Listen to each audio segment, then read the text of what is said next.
آپ تو ان سے ملک کی معیشت ٹھیک کروا رہے ہو، آپ تو ان سے سیاست بھی کروا رہے ہو، ملک کی معیشت کا، سیاسی عدم استحکام کا سیاست اور معیشت کا آپس میں چولی دامن کا ساتھ ہے۔ تو جب آپ خود ان کو دعوت گناہ دیتے ہو، آ جاؤ 40 لاکھ ایکڑ زمین لو، زراعت کے شعبے میں ترقی کرو، بجائے اس کے کہ آپ بارڈر پہ رہو، گولی چلاؤ۔ ملک کوئٹہ میں بلوچستان کے اندر اپنے فوجی جوان مر رہے ہیں، شہید ہو رہے ہیں، بڑا رتبہ پیغمبروں کے بعد، پھر بھی دکھ ہوتا ہے۔ اور وہ چیزیں سنبھالو، یہ زرعی انقلاب، یہ ملک کی معیشت ٹھیک کرنا آپ کا کام نہیں ہے۔ آپ میزائل بناؤ، 5G کے اوپر کام کرو، 7G پہ کام کرو، یہ کوشش کرو ہم نے فضا میں کیسے جانا ہے، یہ کوشش کرو ملک، قوم اور مذہب کا تحفظ کیسے ہوگا، یہ جو اربوں روپے کا بجٹ ملتا ہے اس کی طرف جاؤ۔ یہ کیا ہوا؟ اچھی بات ہے، ہم بھیک نہیں مانگیں گے، بھیک مانگنی نہیں چاہیے، پہلے جو بھیک لی ہے وہ تو واپس کر دیجئے، اور بڑا انقلاب آئے گا، ہم اچھے دور میں داخل ہو رہے ہیں۔ اگلا ایپیسوڈ ساتھ میں پوائنٹر سنیں گے، ناٹ ایپیسوڈ، تو آپ کو سمجھ آ جائے گی۔ اسحاق ڈار صاحب پر اپنوں نے ہی بجلیاں گرا دیں اور اسحاق ڈار صاحب کو نون لیگ نے ہی مائنس کر دیا۔ کیسے جی؟ خواجہ آصف کہتے ہیں میں بھی وزیر اعظم نگران بن سکتا ہوں، احسن اقبال کہتے ہیں میں بھی بن سکتا ہوں، میری 2 آنکھیں، 2 کان، 2 بازو، سارا کچھ ہے، ہم بھی لائق ہیں، سمپتی کو کیوں؟ چوتھی مرتبہ نواز شریف ہی وزیر اعظم آئے گا، مریم اور حمزہ جو ہیں وہ وزیر اعلیٰ پنجاب ہوں گے، شہباز شریف ابھی سے وزیر اعظم ہیں، تو یہ مسئلہ کیا ہے؟ ہم کو نوکر ہیں، ہم کو ملازم ہیں، تو اپنوں سے ہی ان کو تنقید کا سامنا ہے۔ مگر شیری رحمان اور فیصل کریم کنڈی صاحب نے بھی کہہ دیا یہ ان کا اپنا من گڑت قصہ کہانی ہے، کوئی اسحاق ڈار صاحب کا نام پیپلز پارٹی نے مل کے نون لیگ کے ساتھ تجویز نہیں کیا اور اس کو فائنل نہیں کیا۔ جبکہ اسحاق ڈار صاحب کو ایک پروگرام میں اندر پوچھا گیا کہ آپ نگران وزیر اعظم کیا ہو سکتے ہیں؟ انہوں نے کہا ہاں مجھے یہ ذمہ داری دی گئی تو میں بڑے بااحسن طریقے سے نبھاؤں گا۔ ٹھیک ہو گیا۔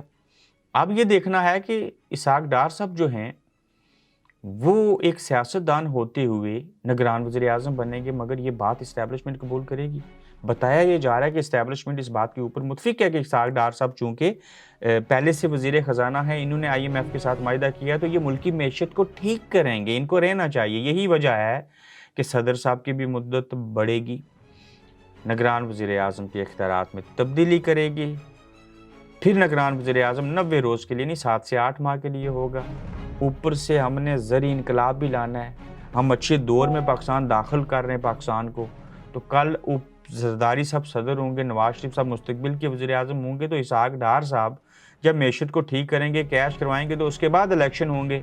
فرض کریں نہ ہو سکا تو زرداری صاحب موجود ہیں نا، صدارتی نظام لے آئیں گے، بات آگے بڑھے گی، ہر صوبے میں ان کو شراکت داری ملے گی، تو چیزیں ہوتی رہیں گی۔ یہ ساری سیاست صرف ذاتی بقا کی جنگ ہے، ملک اور قوم کے فائدے، معیشت باڑ میں جائے، یہ سب باتیں۔ زرعی انقلاب آ جائے گا، زرعی انقلاب آنا ہوتا تو 75 سال ہو گئے، کب کا آ جاتا۔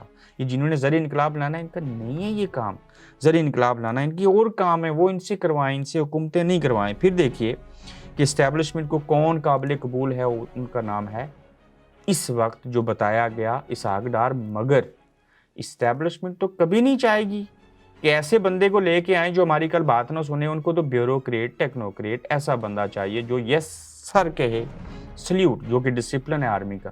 تو پھر اسحاق ڈار صاحب کے اوپر کیوں متفق ہوں گے؟ یہاں مجبوری ہے، لاچاری ہے، بے بسی ہے، چونکہ معیشت کو ٹھیک کرنا ہے تو الیکشن کروانے ہیں۔ معیشت ٹھیک ہوگی تو پاکستان کے عوام ہمارا ساتھ دیں گے، ورنہ تو عمران کے ساتھ ہی رہیں گے، یا عوام ووٹ نہیں دیں گے تو کون سا منجن بیچیں گے؟ دہشت گردی بھی جاری ہے، مردم شماری بھی ہونی ہے، معیشت ٹھیک نہیں ہے، آپ زرعی انقلاب بھی لا رہے ہیں، تو یہ ملٹیپل چیزیں چل رہی ہیں، اور اسی کے ساتھ ہی PDM اور حکمران اتحاد الگ الگ۔ کیسے؟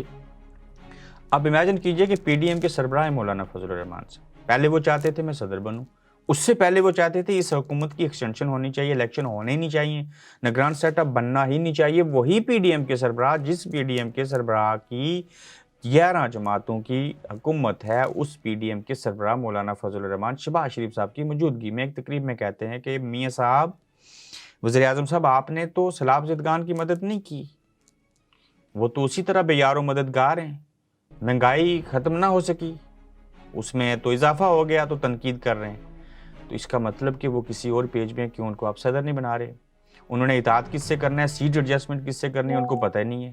میاں صاحب ان سے مل کوئی نہیں رہے، بڑے میاں صاحب تو ایسی صورتحال میں پی ڈی ایم کے اندر پیپلز پارٹی اپنی سیاست کے لیے، نون لیگ اپنا کام کر رہی ہے، مولانا صاحب بھی بکھر گئے اور نکھر گئے، ان کو اپنے مفادات چاہیے، ان کے پاس عوامی حمایت حاصل نہیں ہے، یہ ملک کی معیشت بھی ٹھیک کرنے میں ناکام ہے۔ اسٹیبلشمنٹ نے جتنی محنت اس پی ڈی ایم حکومت کو کامیاب کرنے کے لیے کی ہے، انہوں نے یہی محنت کسی اور کے لیے کی ہوتی تو شاید ملک کے اندر انقلاب آ بھی چکا ہوتا۔ یہ آج کا گورکھ دھندا تھا، اپنا خیال رکھیے گا، پھر آپ سے ملیں گے۔ آپ دیکھ رہے ہیں گورکھ دھندا ابرار قریشی کے ساتھ۔